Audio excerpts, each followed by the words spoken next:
सुभान अल्लाह।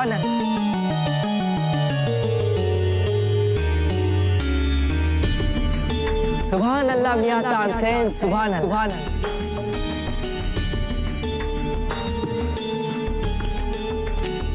ऐसे रूहानी गायकी हमने आज से पहले कभी नहीं सुनी। क्या गाते हो मियां, सीधे रूह में उतर जाते हैं। धन्यवाद जहांपना, किंतु मैं तो ऐसा कुछ भी नहीं गाता। कदाचित आपने मीरा माँ को नहीं सुना। यदि आप उन्हें सुन लेते तो मेरी प्रशंसा कदापि नहीं करते। उनकी भक्ति में जो भाव है वो मेरी गायकी में कहा। एक बार यदि आप उनके मुख से भजन सुन लेंगे ना, तो उनके चरणों में अपने सर झुका लेंगे।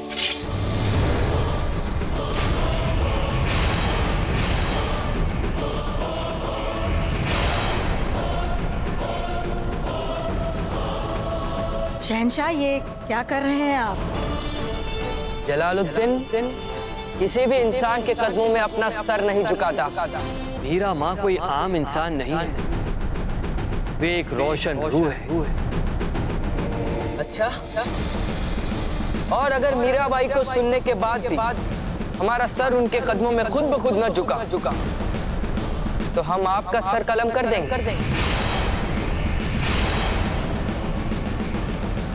आप कहना क्या चाहते हैं? हम मीराबाई से मिलना चाहते हैं, सुनना चाहते हैं हम उन्हें। क्या राणा जी आपके द्वारका जाकर मीरा भाभी को यहाँ लाने के लिए मान गए? हाँ रानी माँ, उन्होंने हमें इसके लिए अनुमति दे दी है। आप हमारे द्वारका जाने की तैयारियां आरंभ कीजिए। हाँ हाँ, हम अभी जाके सभी दासियों को निर्देश देकर आते हैं। हाँ। नहीं, हम राणा जी से पूछकर इस बात का सत्यापन करेंगे। रानी माँ, हम सच कह रहे हैं, दाजीराज मान गए हैं। राणा जी, ये जो गौर प्रताप कह रहे हैं वो, क्या आपने इन्हें अनुमति दी है? हाँ जयवंताबाई जी, कुंवर प्रताप सच कह रहे हैं। धन्यवाद राणा जी, धन्यवाद।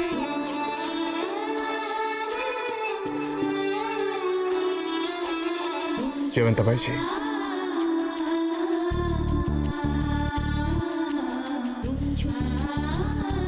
हमें यही लगता था कि मीरा भाभी के जाने का घाव समय के साथ भर जाएगा,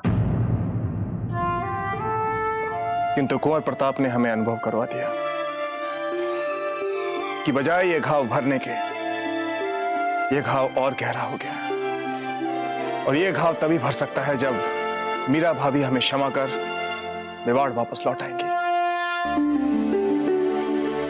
रानी माँ, अब तो हो गया आपका सत्यापन, परंतु रानी माँ, हमें वहां जाने से पहले मीरा माता के बारे में सब कुछ जानना है, और आप हमसे उनके बारे में कुछ मत छिपाइएगा। सब कुछ बता दें आपको मीरा माँ के बारे में, किंतु इसमें तो बहुत समय लग जाएगा, क्योंकि मीरा माँ की जीवन गाथा इतनी गहरी है, यदि कोई इसका सच्चा प्रारूप समझ लेगा तो जीवन का सही अर्थ ही उसके समझ में आ जाएगा। क्या जहांपना के पास है इतना समय? मियां तानसेन, हम वक्त के गुलाम नहीं हैं। वक्त हमारा गुलाम। द्वारका तक के सफर में तुम्हें हमारे साथ वक्त बिताने का बहुत मौका मिलेगा। उस दौरान तुम हमें तफसील से ये किस्सा सुना सकते हो। शहंशाह, ये कैसा खतरनाक फैसला लिया है आपने? सफर की तैयारियां मुकम्मल करने के बाद आप हमें मिलेंगे। जो हुक्म जहांपना।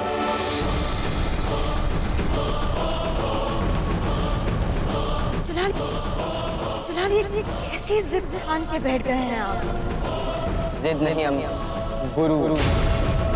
उस गवैये तानसेन ने अपने बेलगाम गुरूर में चूर होकर हमारी अजमत को ललकारा और कहता है कि हम जलालुद्दीन मोहम्मद शहंशाह हिंद जो मेवाड़ के हाथों हुई अपनी फौज की शर्मनाक हार का बदला लेने के लिए दिन रात तड़प रहे हैं, वो उसी मेवाड़ की बहू मीराबाई से उसका सूफियाना कलाम सुनने के बाद अपना सिर उनके कदमों में खुद ब खुद झुका देंगे? ऐसा नहीं हो सकता। ये हम भी जानते हैं जलाल, मगर इतनी सी बात साबित करने के लिए आपको उतनी दूर द्वारका जाने की जरूरत नहीं है। आप यहाँ इसी वक्त उस गवैये का सर कलम कर सकते हैं। नहीं, मियां तानसेन के गुरूर से उठे हुए सर को हम मीराबाई के सामने ही कलम करना चाहते हैं, ताकि फिर कभी कोई खड़ा होकर शहंशाह हिंद की अजमत को ललकारने की जुर्रत ना कर सके। मगर जलाल, हम एक बार फैसला कर लेते हैं तो उसके बाद पीछे नहीं हटते। शहंशाह हिंद का फैसला हरफे आखिर होता है।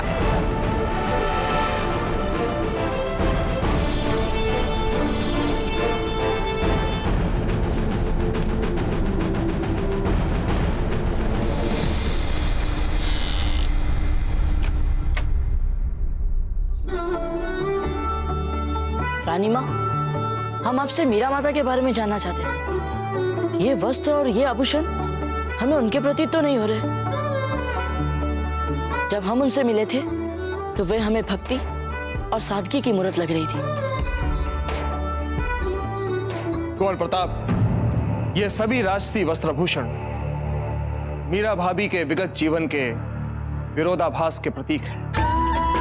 जहां उनका रुझान था भक्ति में, सरलता में, सहजता में, वहीं मेवाड़ की बहू होने के नाते उन पर राजघराने की मर्यादाओं का दबाव था। हे एकलिंग जी, इन दोनों विपरीत मानसिकताओं के बीच तालमेल करना उनके लिए बहुत ही कठिन रहा होगा।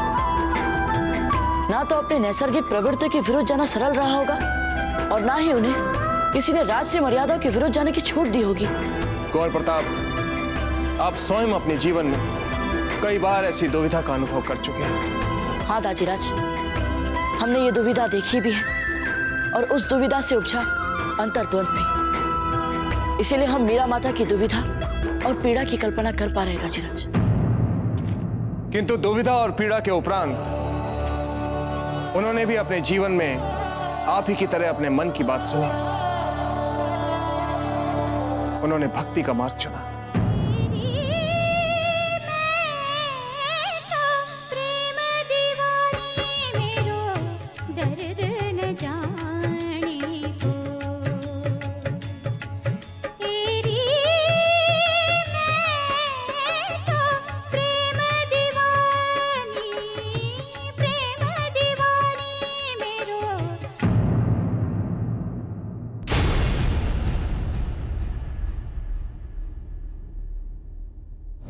बड़ी ढीठ निकली आप तो।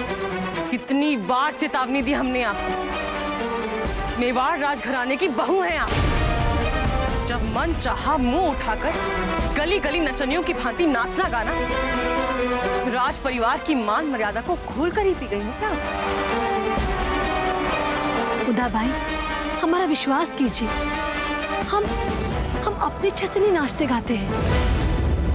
ये तो जब भी हमारे मन में हमारे गिरधर गोपाल का भाव आता है, हमारे देह के शरीर नस नस में मानो कृष्ण कृष्ण जागृत हो जाते हैं। कई बार उनसे विनती की है, हमें उबार ले हमें।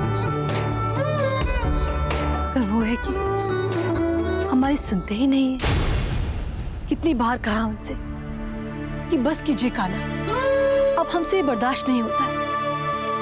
अब आप ही बताइए हम क्या करें। हमने उनसे ये भी कहा कि अगर उन्होंने ये खिल बंद नहीं किया तो हम एक दिन अपना ये नक्शा शरीर त्याग देंगे।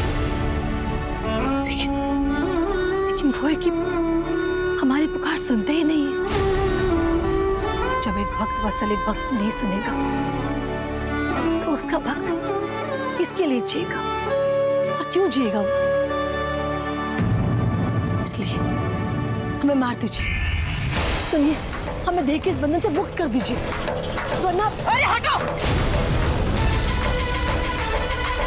हम तो पहले से ही जानते थे कि आप पागल हैं, पागल।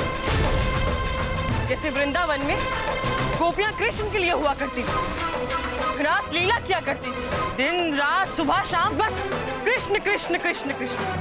वृंदावन की वो गोपियां इतनी सौभाग्यशाली थी जिन्हें हमारे गिरधर गोपाल के साथ समय बिताने का अवसर मिला। दर्द न जाने, दर्द न जाने, दर्द न जाने को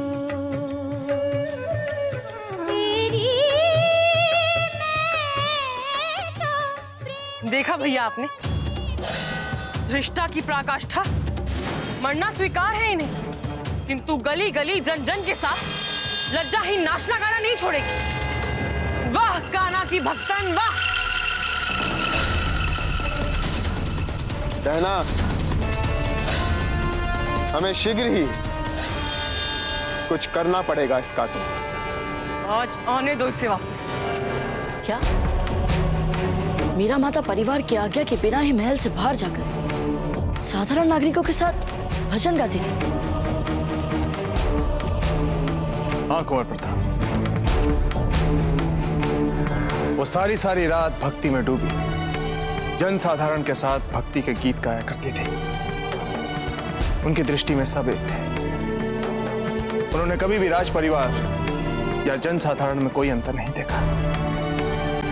जो भी उनके साथ उनकी कृष्ण भक्ति से जुड़ता था वो उनका अपना हो जाता था। वो जहां खड़ी हो जाती थी सत्संग वहीं आरंभ हो जाता था। और यूं भक्ति में डूबी वो मानो किसी और ही लोक की हो जाती थी। उनका शरीर तो यहां रहता था, परंतु उनकी आत्मा के तार तो भगवान कृष्ण के लिए व्याकुल रहते थे। और फिर एक ऐसा क्षण आता था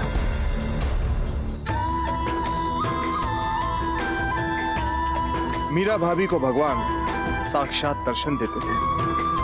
परंतु दाजीराज, रानी माँ ने तो हमसे कहा था कि किसी भी साधारण व्यक्ति में भगवान को देख पाने का सामर्थ्य होता ही नहीं।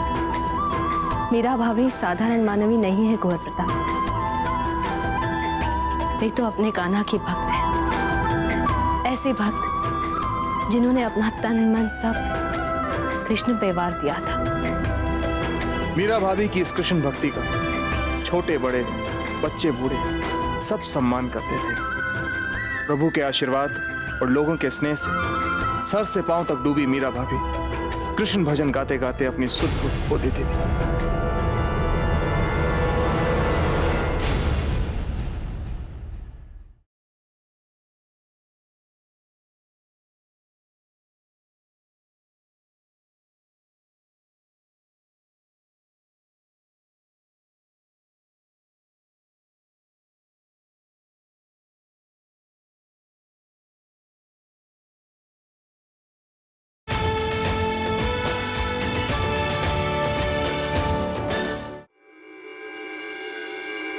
हमारा भी मन करता है दाजीराज, यदि उन बच्चों में हम भी एक होते कितना अच्छा होता।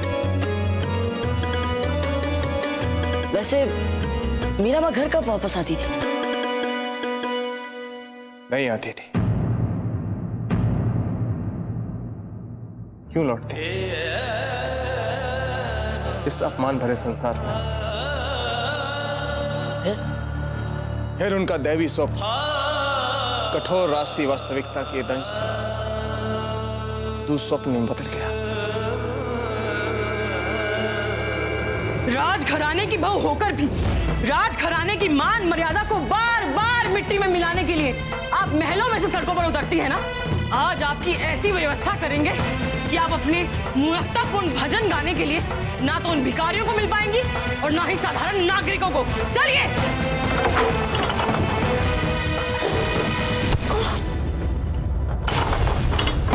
भाई विक्रमादित्य, अब आपको इस बात का ध्यान रखना है कि मीरा को अन्न जल प्राप्त ना हो सके।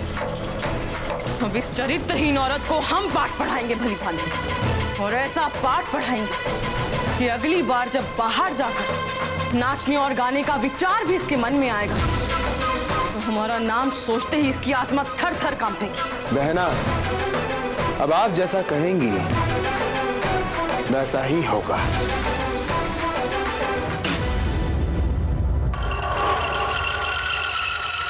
धोखा मारने के लिए बंद कर दिया कक्ष में, यहाँ इस राजमहल की 4 दीवारों में मीरा माँ को किसी ने कुछ नहीं बोला, कोई कुछ नहीं कर पाया।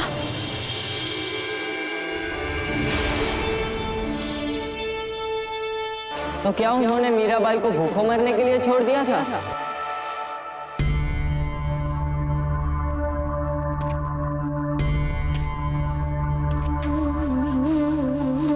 गौर प्रताप, मीरा भाभी अकेली नहीं, उनका साथ देने के लिए महल में कोई और भी थी। क्या साथ देने वाली थी? कौन?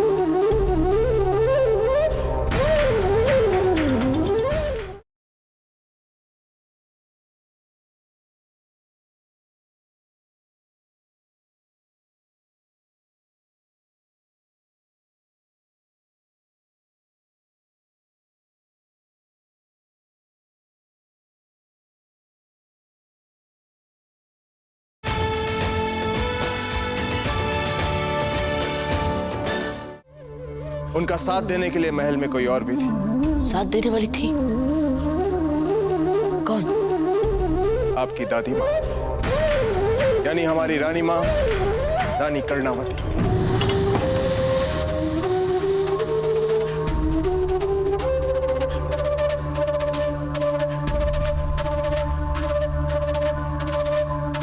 हम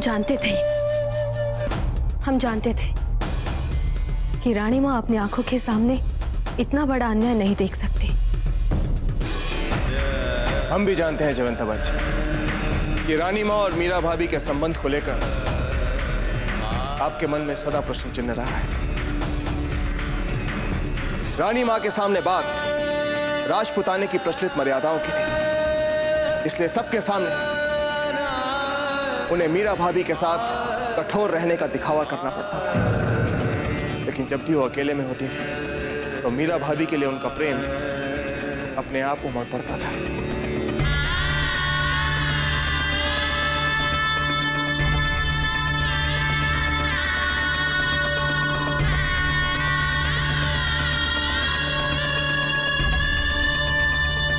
तुम जाओ।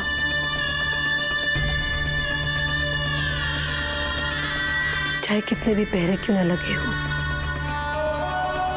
आप हम तक पहुंचने का मार्ग ढूंढ ही लेती है। लेकिन आप जानती है ना कि आपको यहाँ आना नहीं चाहिए था। अगर उदाबाई को पता चल गया तो आपसे बहुत क्रोधित होंगी। किसी में इतना साहस नहीं जो हमें इस महल में कहीं भी आने जाने से रोक सके।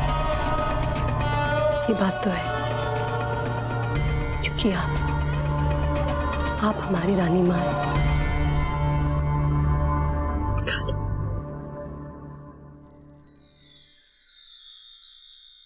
क्यों इतने दुख उठाती हैं? क्यों माँ दुर्गा की आराधना नहीं करती हैं? रानी माँ, पूजा चाहे किसी की भी हो, परंतु उसका परम तत्व तो एक ही होता है। फिर चाहे वो माँ शक्ति की हो या हमारे कान्हा की। अगर तत्व एक है तो कान्हा को छोड़कर माँ दुर्गा की आराधना क्यों नहीं करती? एक ही बात है ना? एक ही बात है रानी माँ, किंतु जब एक स्त्री किसी को एक बार अपना पति मान लेती है तो वो आजीवन सिर्फ उसी की ही पूजा करती है। समझ में नहीं आ रहा कि हम आपको आशीर्वाद दें या आपसे आशीर्वाद लें। आप ये कहना चाहते हैं कि एक औरत अपने जीते जागते खाविंद को छोड़कर एक बुत को अपना शौहर मान बैठी? और शहंशाह, आप इनकी इस मनगढ़ंत कहानी पर यकीन कर इतनी दूर द्वारका सफर कर रहे हैं? मियां तानसेन, हम ये उम्मीद करते हैं कि आपने हमारे सामने झूठ मिला किस्सा कहने का गुनाह अजीम नहीं किया होगा।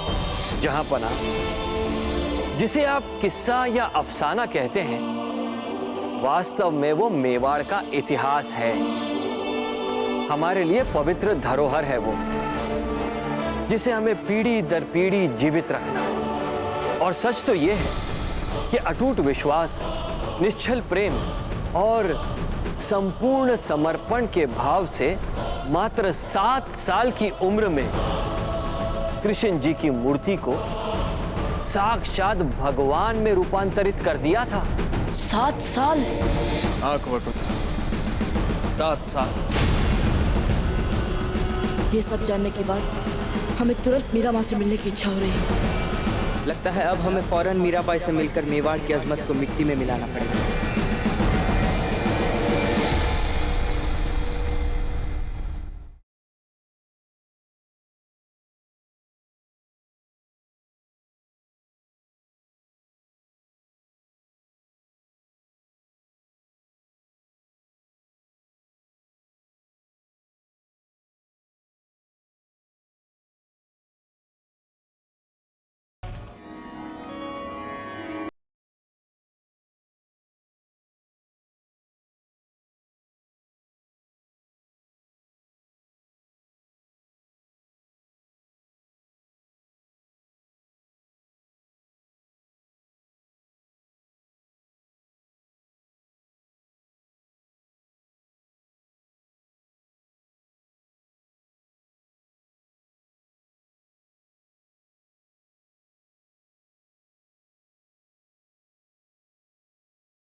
सुभान अल्लाह।